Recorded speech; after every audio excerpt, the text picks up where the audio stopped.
Back in 2014, the internet was rocked by a small indie horror game where players sit in a dingy office at the back of a pizzeria, fending off from a series of child-haunted animatronics attempting to break in and stuff you into one of their empty suits by the name of Five Nights at Freddy's. 10 years later, there have been countless sequels, even more spin-offs, and even the start of a movie series. But what if I told you this was never supposed to happen in the first place? As if it happened by accident. For that, we gotta go to the beginning, before FNAF was even created. A devout Christian, Scott Cawthon began his career in game development making self-funded Christian adventure games. Cawthon's first professional game was called Iffermoon. He attended the Art Institute of Houston in 1996, where he learned to create computer graphics, but taught himself to develop games using the engine Click Team Fusion. A member of a group of Christian artists known as Hope Animation would also develop Christian films. Cawthon's Christian games were well received, but were not financially successful enough to support his wife and 2 children. He reluctantly stopped making religious games and instead produced cheap computer games and free-to-play mobile titles, which could provide him a steady source of income. Callum Marsh, in his profile for Cawthon of the New York Times, wrote that these games might bring in $40 to $50 each month. He also took on programming and retail work. In 2013, Cawthon submitted the family-friendly game Chipper & Sons Lumber Co. to Steam Greenlight. It was a resource management title featuring taxidermy like animals. The player character was a beaver. However, players and reviewers such as Jim Sterling ridiculed the game because they thought the characters were unintentionally creepy and resembled scary animatronics. One writer later described it as an example of an uncanny valley. Cawthon's financial situation and Chipper & Sons' overwhelming criticism led to him becoming depressed. He thought that he had squandered his life by becoming a game developer and attempted to pursue other professions. Cawthon underwent a crisis of faith. Either God didn't exist or God hated me. When his life insurance policy got canceled after the company found out that he expressed suicidal ideation to his doctor, he realized that now even my death has no value, and asked God to use me somehow. With his faith restored, Cawthon took inspiration from Chipper & Sons' reception and decided to make something intentionally scarier, and thus, Five Nights at Freddy's was born. Which brings us to August 8th in 2014, where the first installment of Five Nights at Freddy's was born. Cawthon developed the game over the course of 6 months, with his sons and friends serving as beta testers. He coded the game with Click Team Fusion 2.5 engine and used Autodesk 3ds Max to model the 3D graphics. The audio was produced with a combination of sound effects that Cawthon created himself and files that he purchased off the internet. The first game revolves around a character called Mike Schmidt, who begins working as a night security guard at Freddy Fazbear's Pizza, where the animatronics move at night and supposedly kill anyone they see by stuffing him into a spare animatronic suit. Animatronic movement is explained to the player as a purposely programmed free roaming mode to prevent the animatronic servo motors from locking up. The player must survive from 12 AM to 6 AM. Five Nights at Freddy's challenged the player by forcing them to yield to their own paranoia, causing them to lose if they gave in to their fear. This made the game an instant hit, with the reviews stating that the game took a completely different perspective on horror games, giving something fresh to the public, and the public loved every second of that game. The next 2 sequels will follow a similar format, the second game stripping away the doors and adding twice as many animatronics, while the highly anticipated third game would see players face off against the original murderer, William Afton himself, now trapped inside the rotting spring-locked suit that he used to lure and kill his victims. And although the last title was set up to be the final in the trilogy, Cawthon's quick turnaround with titles and the fans' love for these games set the stage for the story to expand even further and become even more puzzling. Shortly after the release of the first game, Cawthon confirmed rumors about a sequel. He posted a teaser of the sequel on his website 1 month after the original game's release, and continued to post teasers until the sequel's release. A trailer was released on October 21st, 2014, including the new animatronic characters and the absence of doors. Five Nights at Freddy's 2 was released for Microsoft Windows on November 10th, 2014, earlier than its planned release date of December 25th. The atmosphere for the second game was highly praised by people who played it. The sounds, the jump scares, and the animatronics contributed to the overall scary game. The game had an excellent environment, and that Cawthon further establishes his skills at crafting a truly frightening experience. It added more layers to the mystery of a storyline behind Five Nights at Freddy's. On January 3rd, 2015, an image was uploaded to Cawthon's website teasing the third entry into the series. Other images followed before a trailer was released on January 26, 2015. On February 15th, Cawthon posted on Steam that Five Nights at Freddy's 3 was cancelled after a hacker allegedly leaked the game. This was later revealed to be a hoax.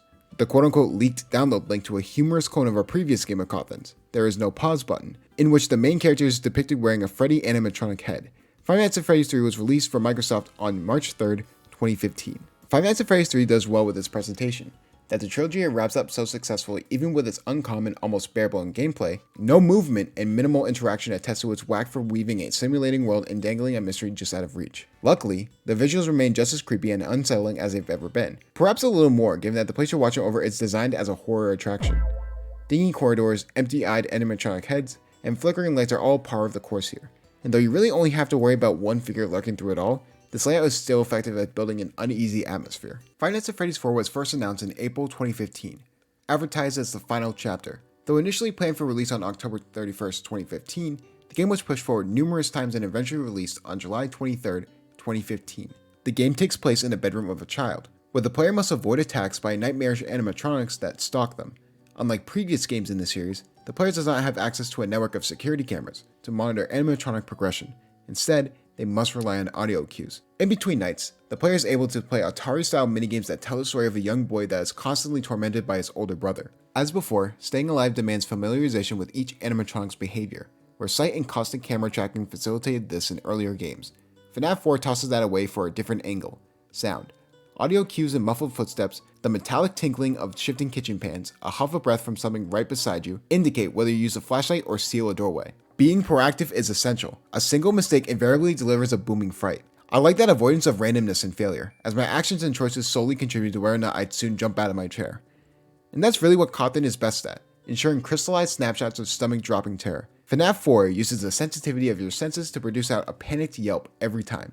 Does it work? Absolutely. It's absurdly rudimentary. Straining to hear something barely above a whisper connects into a skull-shaking blast of sound and a horrible monster face stretched across the monitor. Of course it works. FNAF 4 was definitely one that got a mixed reaction from fans. While it was the scariest by far, in many ways, the Five Nights games require a certain respect for their atmospheric lore. A twist of cloudy dates, murder mysteries, and interrelationships, nearly as spaghettified as a Metal Gear Solid cutscene. Stepping into Freddy's world, like flipping open a King novel or turning into a computer classic, is an investment to put aside disbelief and reveling in the supernatural guesswork of the genre. That's sadly tougher to pull off in Five Nights at Freddy's 4. The monotonous repetition of the same sequence over and over, listen, flashlight, repeat, is too much of a chore for most people who played it.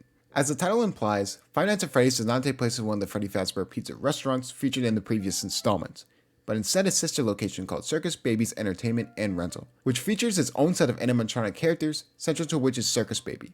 Players control a new employee who must perform maintenance work at a facility where the animatronics are stored in while defending themselves from the animatronics, which became mobile and homicidal at night. The gameplay in sister location is drastically different from previous Five Nights at Freddy's games, as it allows players to move between rooms and require different objectives to be carried out from night to night. This varied approach to gameplay is mostly a success.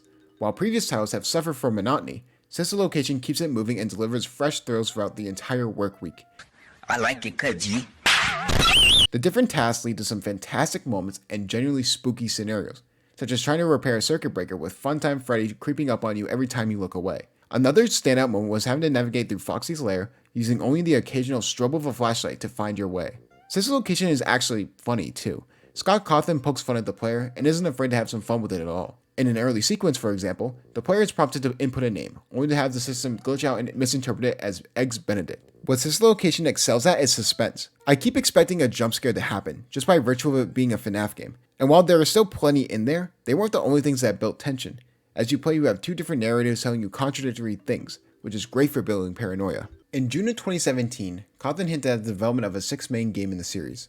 On July 2nd, 2017, he announced his decision to cancel the game and said that it had been neglecting other things in life for the sake of trying to keep up with his mounting expectations. On December 4th, 2017, after teasing the game several days earlier, Cawthon released Freddy Fazbear's Pizzeria Simulator as freeware on Steam.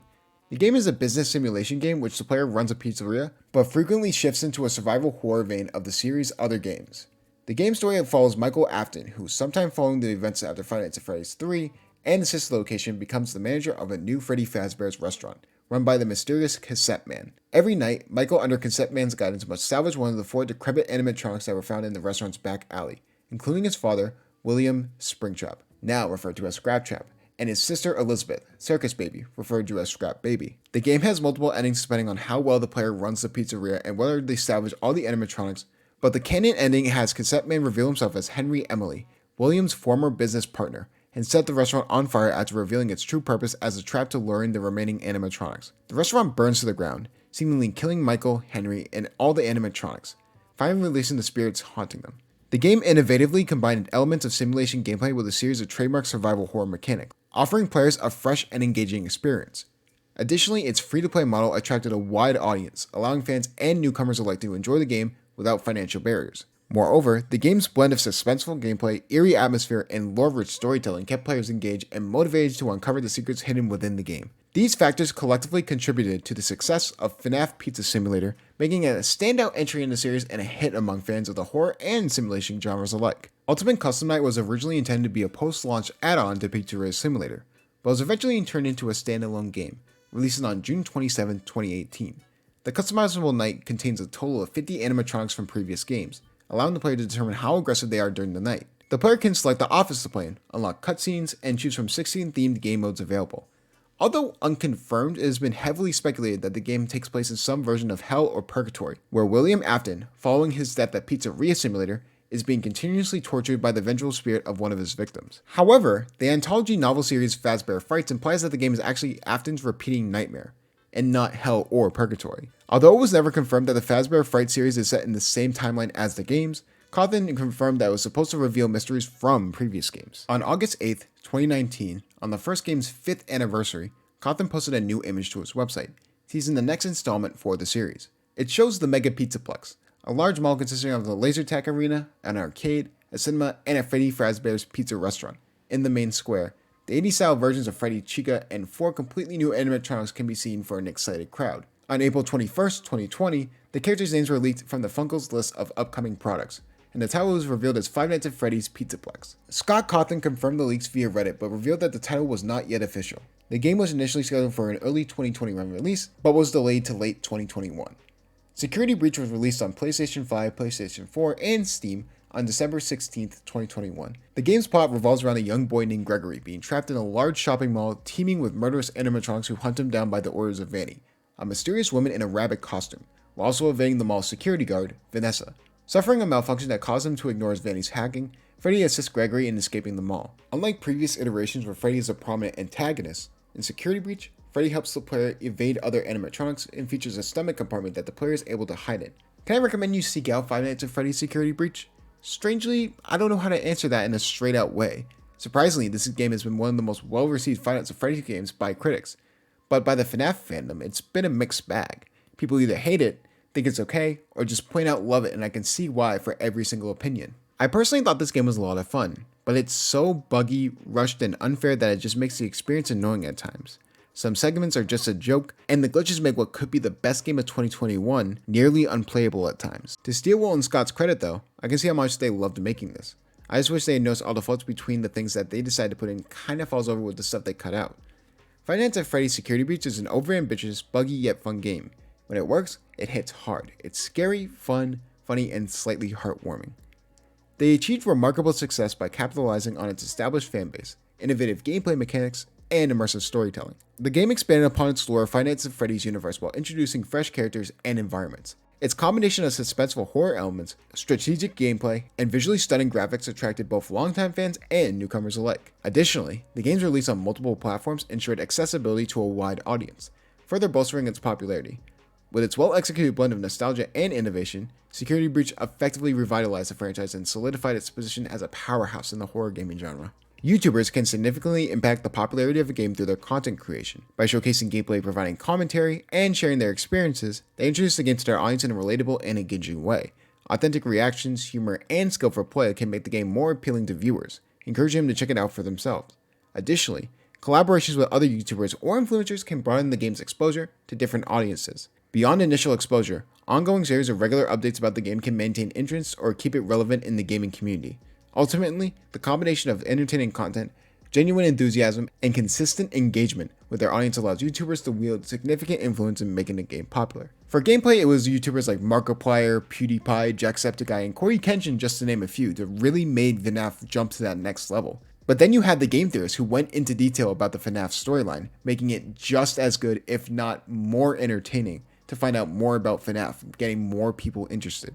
Not only YouTubers but fan games significantly contributed to the success of Five Nights at Freddy's by expanding its universe, keeping its community active, showcasing creativity, inspiring official releases, and building a strong sense of community among fans. These unofficial creations explored new ideas and narratives within the FNAF universe, maintaining interest in the franchise between official releases. They demonstrated the diverse ways in which the franchise could be interpreted and expanded upon, often inspiring Scott Cawthon, the creator, with their innovative gameplay mechanics and storytelling techniques. As a result, fan games fostered collaboration and support within the fan community, creating a vibrant ecosystem that further fueled the franchise's success. Some of the more popular ones were Five Nights at Candy's, The Joy of Creation, One Night at Flumpty's, Five Nights at Wario's, and Pop Goes by Kane Carter. These were all very ambitious projects. Whether they were funny or serious, they all were entertaining for the FNAF community. The Five Nights at Freddy series achieved remarkable popularity due to several key factors. Firstly, its innovative gameplay mechanics, which center around managing resources and survival horror elements, offered a fresh and intense gaming experience. The game's simple yet challenging premise of defending against animatronic characters resonated with players, daring them with its suspenseful atmosphere and jump scares. Secondly, FNAF capitalized on the power of online communities, particularly on platforms like YouTube and Twitch. Let's Play videos and reaction clips including gamers experiencing the game's scares went viral, reaching millions of viewers and effectively serving as free marketing for the franchise. This online buzz fueled curiosity of intrigue, attracting even more players to try the game for themselves. Thirdly, Scott Cawthon, the creator of FNAF, actively engaged with the fan community, providing teasers, updates, and Easter eggs that encouraged the speculation and discussion. This direct interaction fostered a strong sense of community among fans and kept excitement levels high between game releases. Additionally, FNAF's deep and intricate lore, revealed through the newspaper clippings, hidden messages, and minigames, intrigued players and inspired countless fan theories and analysis videos. Overall, the combination of innovative gameplay, viral marketing, community engagement, and rich storytelling propelled the FNAF series to unprecedented levels of success, solidifying its status as a cultural phenomenon in the gaming world.